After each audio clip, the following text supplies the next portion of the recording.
Now, we obviously don't have time to get into these ideas of fractions and different heresies and whatnot, and I suppose there's no way to really sum it up simply.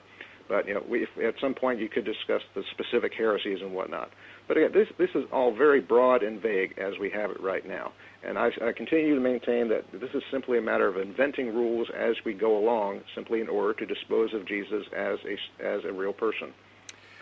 Fascinating discussion, gentlemen, and I wish we had more time to delve into some of the aspects of this, but it is a huge area, as I said right out at the beginning. And, well, if you want to visit Ken or JP's site, you will be able to delve to your heart's content into some of the various aspects of what we've been talking today and beyond. Let me just give you the website addresses again. JP Holding, our Christian on the programme today, you can find his articles and thoughts at tectonics.org, tectonics with a K, and Ken Humphreys, JesusNeverExisted.com. So we're going to come back to you, gentlemen, just for some final thoughts from you both as we conclude the programme. If you're listening and you'd like to respond yourself, then you're more than welcome to get in touch with the programme. Do drop me an email via unbelievable@premier.org.uk. Or if you prefer to phone and leave a comment via voicemail, you're welcome to do that on 08456 52 52 52. Select option 5 there. Do also check out the Unbelievable webpage.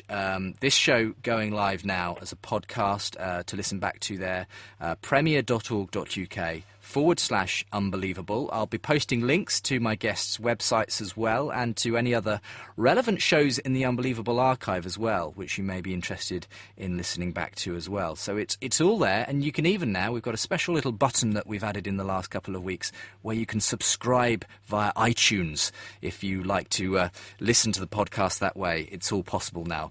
The page again is premier.org.uk/unbelievable. Do tell your very intelligent friends who listen to this programme, I know, and I'm sure they'll want to hear this particular debate right there, premier.org.uk/unbelievable.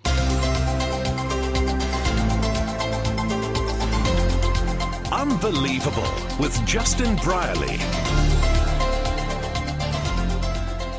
Okay, gentlemen, just time for a quick wrapping up, just a couple of minutes each, if you don't mind, and we'll let you go first, Ken, and then we'll have JP to finish us off. I mean, one thing that's come through time and time again from JP, Ken, is you're not being fair. You're asking a different level and a different level of, if you like, hyper-skepticism in regard to the evidence for Jesus, that you're not demanding for other similar characters of a similar nature of the time, Gamaliel and others, and this just won't do. We're not asking the question, did Jesus perform various miracles and rise from the dead? We're just asking, did Jesus exist? And on that level, the vast majority of historians agree. You're but you see, I think, yes, many historians would say that. They choose their words very, very carefully when they do.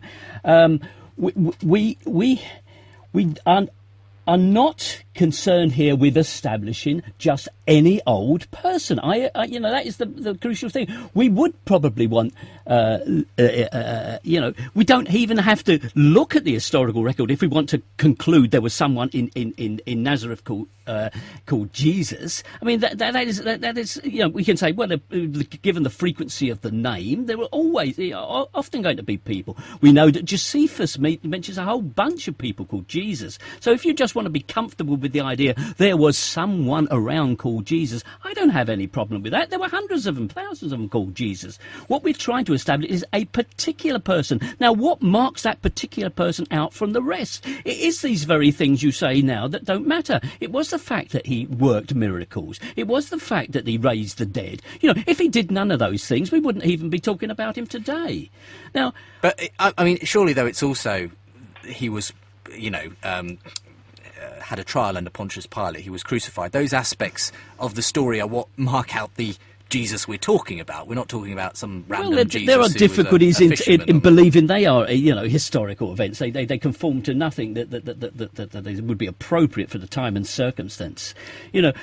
I think, and I mean, we obviously have run out of time, but I think what we have here is evidence, but not evidence of an historical Jesus. We have evidence of an evolving myth, and that's what we can demonstrate in great detail without many special pleading. We don't have special pleading. We can see how ideas at one stage were embellished and developed into more elaborate ideas at another. And we could go through verses of the Passion narrative. We could go through any number of stories from the Gospels to show that how from the original Markian version we got the later more embellished versions, until the point at which even the post-resurrection appearances were put back at the end of Mark as a sort of addendum.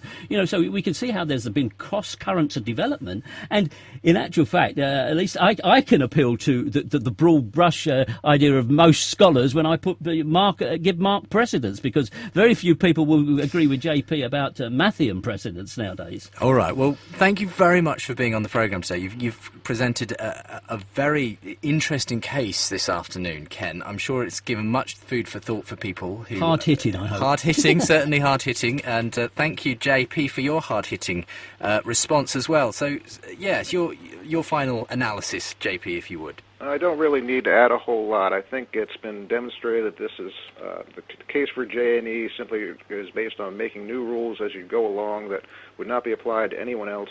And this whole question of, is it this Jesus, the one that did this or that? I have some information for you, Ken. The domain name Jesus, the guy who worked miracles, didn't exist.com is available if you want to make use of that.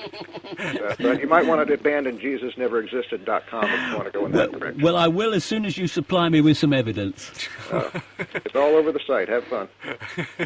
Well, JP, thank you very much for joining us as well. It's been fascinating getting your input as well on this.